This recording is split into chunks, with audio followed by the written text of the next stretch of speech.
नमस्ते दोस्तों, मुझे एक कमेंट में बताया गया कि मेंस्ट्रुअल कप का यूज़ करना चाहिए कि नहीं। लास्ट 10 इयर्स में सस्टेनेबल के नाम पर, मतलब सस्टेनेबल जो मेंस्ट्रुअल प्रोडक्ट के नाम पर मेंस्ट्रुअल कप का बहुत ज़्यादा प्रमोशन होने लगा है और लोग उसको ज़्यादा से ज़्यादा यूज़ भी कर रहे हैं।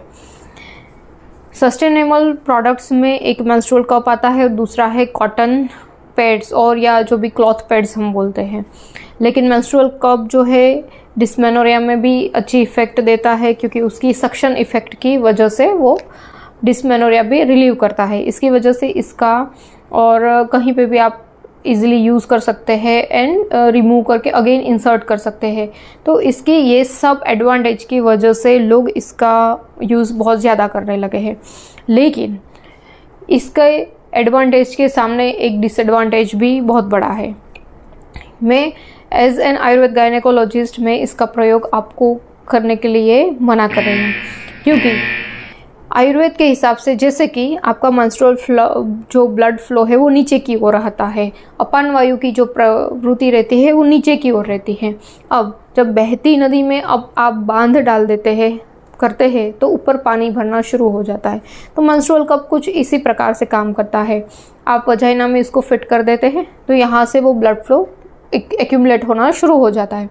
अब आपको इतना तो नहीं पता है कि कब, कई बार ऐसा भी होता है कि बहुत ज़्यादा ब्लीडिंग हो जाती है, कई बार कम ब्लीडिंग होती है। तो जैसे आप 2 घंटे 3 घंटे पे इसको रिमूव करते हैं तब आपको ये तो नहीं पता है कि ये कहाँ तक भर गया है। आपको फिलअप तो हुआ मिलेगा, लेकिन अगर ज़्यादा ब्लीडिंग हुई तो वो गर्भाशय की जो दीवार है उसमें भी चला जाता है। उसके ऊपर वो फैलोपियन ट्यूब में जाके रिट्रोग्रेड मेंस्ट्रुएशन भी कर सकता है। ये ऐसा मैं इसलिए कह रही हूँ कि मेरे कई सारे जो पेशेंट हैं जो ओवेरियन सिस्ट, एंडोमेट्रियोसिस के या एडेनोमायोसिस के रहते हैं, उसमें मेंस्ट्रुअल कप यूज़ करने की हिस्ट्री पाई गई है। इसलिए इसका डिसएडवांटेज भी ये बहुत बड़ा है कि ये आपको एक डिजीज़ भी दे सकता है। तो हो सके तो आप इसको सस्टेनेबल के तौर पर इसका प्रयोग ना करें। इसके अलावा आप जो कॉटन पैड्स है, क्लॉथ पैड्स है, वो आपको इजीली अवेलेबल भी हो जाता है, तो उसका प्रयोग अवश्य करें। धन्यवाद। जय धन्वंतरी।